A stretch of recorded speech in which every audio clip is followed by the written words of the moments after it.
So just to continue, I already talked about all this before, but just kind of a little bit of a recap.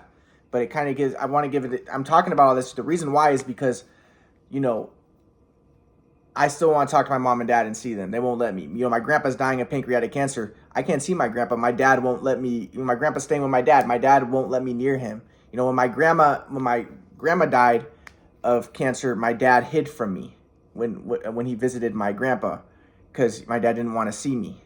I didn't even know my dad was there. He hid. You know, he left when I visited my grandma. And when my other grandma died, my parents didn't even let me know.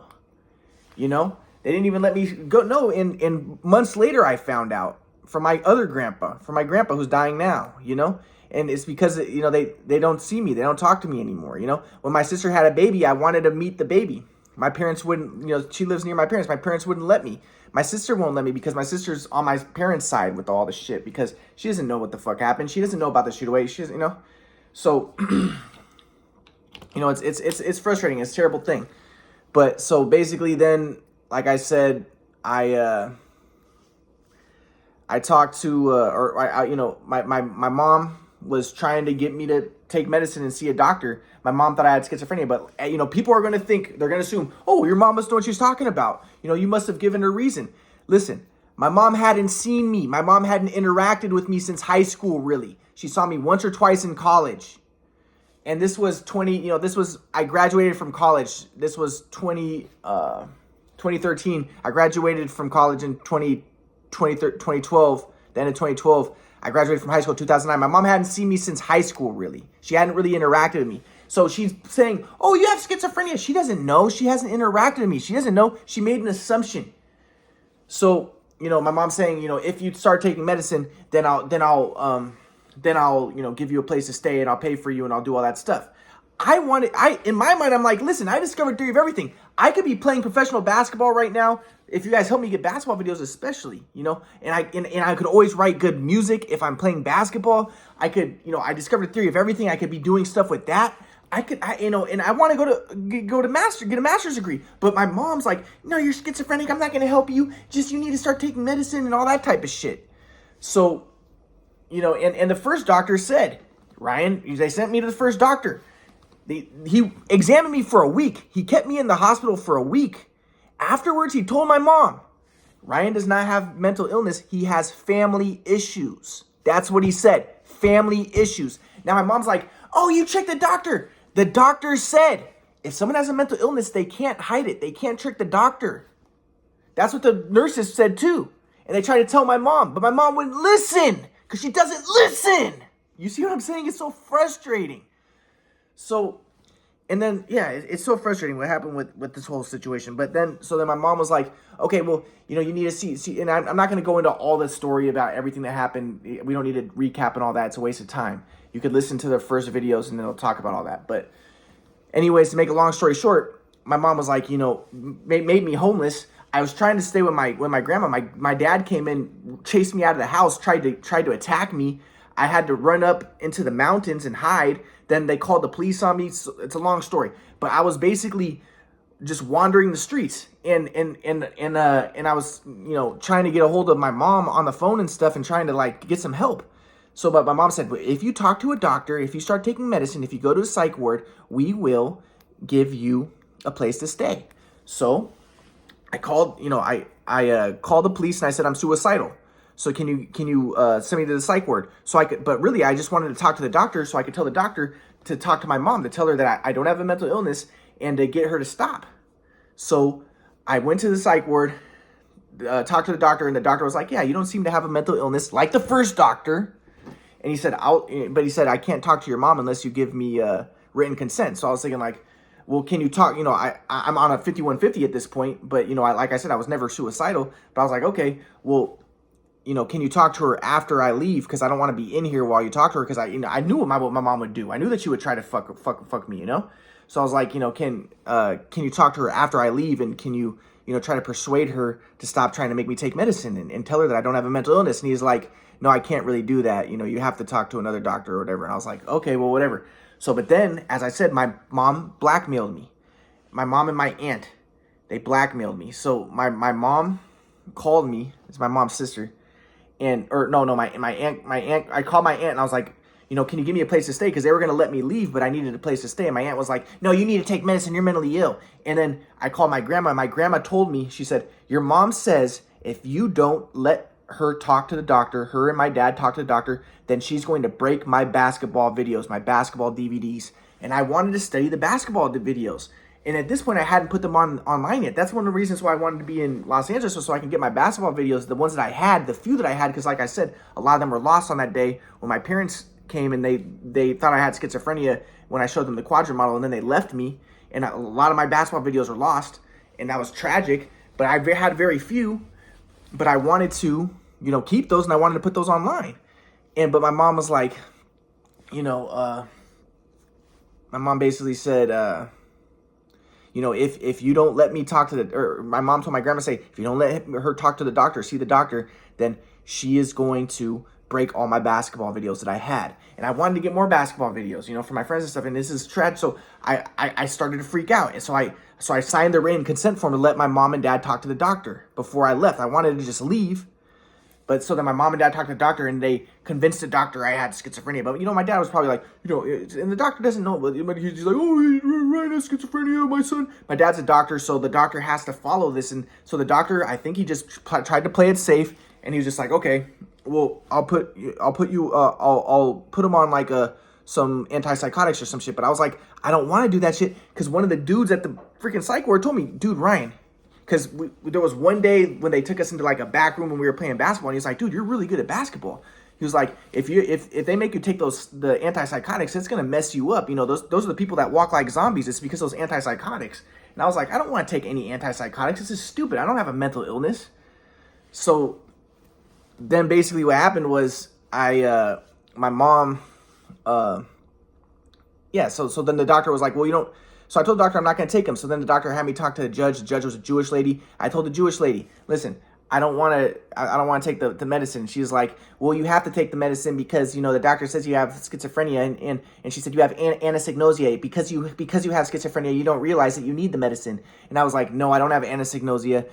I talked about all this in the first thing. And my friend Noah told me that they did this in psych wards. I was like, I don't have that. And then she's like, well, what's the reason why? And I was like, it's against my religious beliefs. As a Jewish person, I don't want to take it. And she's like, well, it's not against Judaism to take medicine. And I was like, yeah, to force people to take medicine against their will, that's not cool. That's against my religious beliefs. But she's like, no, it's not against religious beliefs. A lot of Jews take medicine. And I'm like, fuck you, dude. But anyway, so she ended up making me take medicine. But so then they ended up, I was just like, okay, the doctor said, I'll get you out of here if you just get an injection. But I thought the injection would just last like 2 days. I didn't realize it was a 2-month injection. They gave me the injection. Anyways, it ended up messing me up. It gave me tardive dyskinesia where my fingers still to this day sometimes twitch like this. It made me grow breast tissue. I ended up suing for $25,000, and I'm going to sue more if I can. I'm going to try to find that judge, and I'm going to sue her. I'm going to sue the doctor when I get the chance, hopefully. I'm going to sue everybody, but I already got $25,000 for that. But But hopefully Quadramaro gets big soon, and I'm going to, try to find everybody who did that to me, and I'm going to sue them really bad and whatever I can to them. So, but then they let me out because, and then I went to stay with my aunt. But then but this is before it starts to secrete. So it takes 2 weeks before the drug starts to secrete. So they sent me to an outpatient program in San Diego, and I told the doctor at the outpatient program what was happening.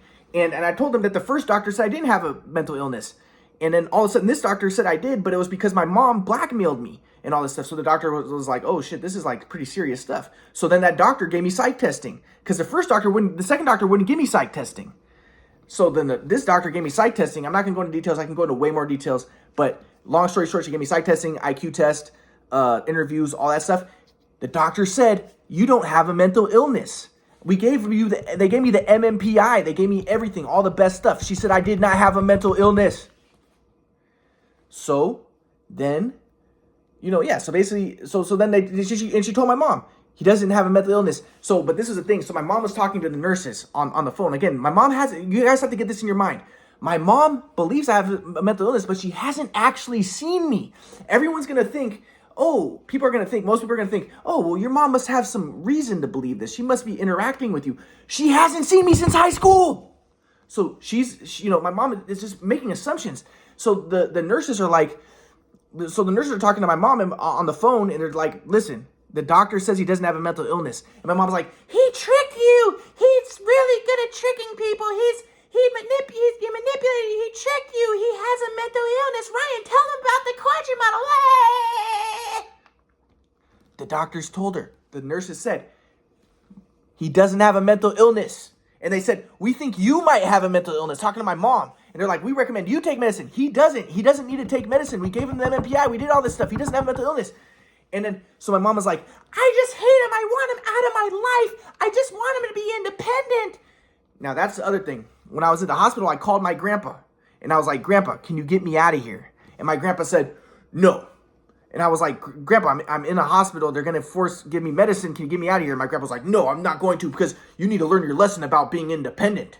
You need to learn to be independent. That was my grandpa's big thing, make Ryan independent. And my mom thought that, like, oh, this is the way all psychologists think. Because my grandpa's a metapsychiatrist, and being independent is going to make you transcend ally-enemy dualistic software, because then you're going to take care of yourself. And when you depend on others, then that gets you involved in dualistic software, because then if they do what you want, then you're angry at them. But if they don't, but if they don't do what you want, then you're going to be, if they do what they want, then you'll be happy with them. But either way, you're still in dualistic software. That's why being independent is so important. And yes, of course, I want to be independent. That's what the thing. I wanted to play basketball. And I discovered Theory of Everything.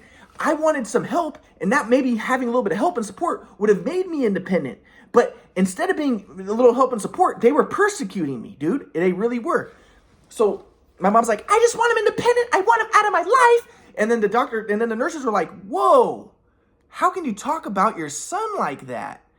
And then my mom was like, what? Because my mom thought everyone was like my grandpa. My mom was like, and she's like, they're like, if you're saying, I just want my son to be independent, I want him out of my life, I hate him and stuff. They're like, if you treat your son like that, it's going to cause problems, and he's going to make you want to, not make him independent. And he's going to, and they're like, Ryan doesn't have mental illness. He's having family issues. And it really boils down to her.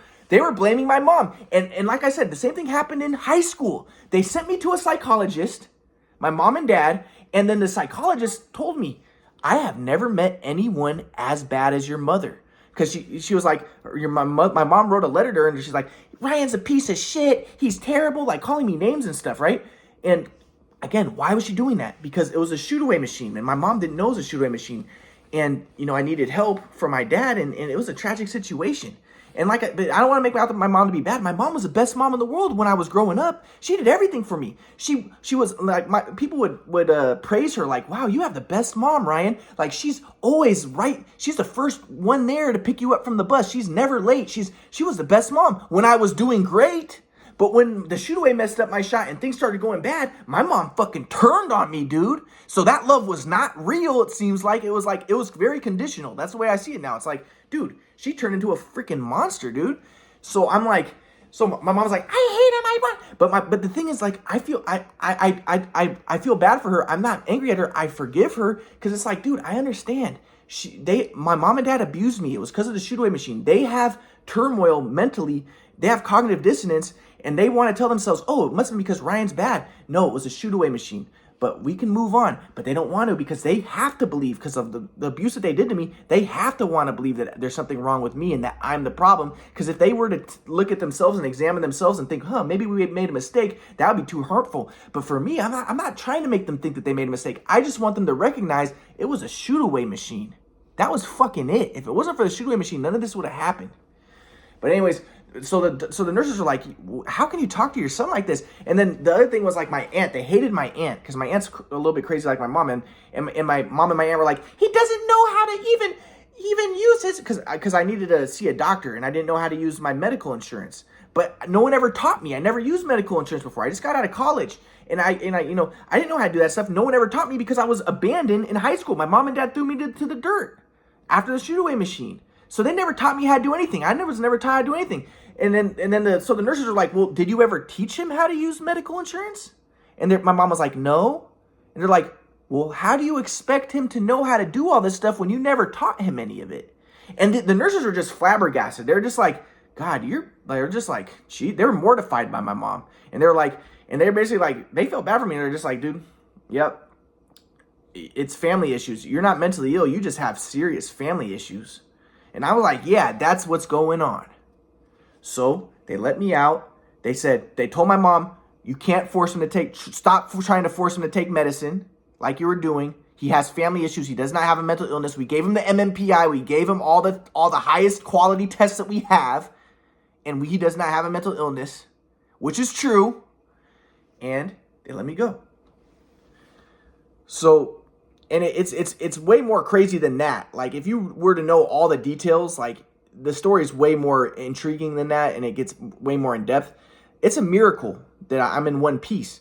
But, so this is before the stuff started secreting in my system. So then, like, a week later, that's when the stuff started secreting in my system, and that's when I almost died from the medicine that they injected me with. That's when it started secreting, and that's when, like, I literally almost died. And it was really bad. I had an allergic reaction, almost dead, and, you know, and I'll continue. But my point is, so, you know, even after that, my mom was like, I remember my mom was talking to my aunt, and they were making fun of me. They're like, oh my God, quadrant model, haha, and the quadrants within the quadrants, haha. And they're just being totally mean and totally messed up. But this is the thing is, in my mind, the whole time I'm thinking to myself, like, this is like a movie. It's like a story. I'm like, dude, I discovered the theory of everything, and I'm being treated like shit. This is weird, dude. This is fucked up what my mom's doing and what my family's doing. But I'm just like, dude, can we stop? Can we just, to me, I just want them to stop and maybe give me a little support so to help me flourish. Because I know I could fucking flourish, but I can use a little support and not persecution, you know? But anyways, I almost died after that. The stuff started secreting, and it was really bad. But, you know, in my grandpa's mind, he'd be like, well, if you were just independent, and my mom would be like, yeah, I just want to be independent. So my mom never changed, you know? But the thing is, I didn't need independence. I needed a little support. I needed a little help. I needed a little bit of care. I needed a little bit of, like, you know, them to be on my side a little bit and aid me. But no, that's not what happened. But it's all good. I discovered theory of everything. I'm set. I'm moving on. But I still want to be able to talk to my mom and dad, and I want to explain to my dad about the shoot away. But I'll continue more with the story in a little bit. But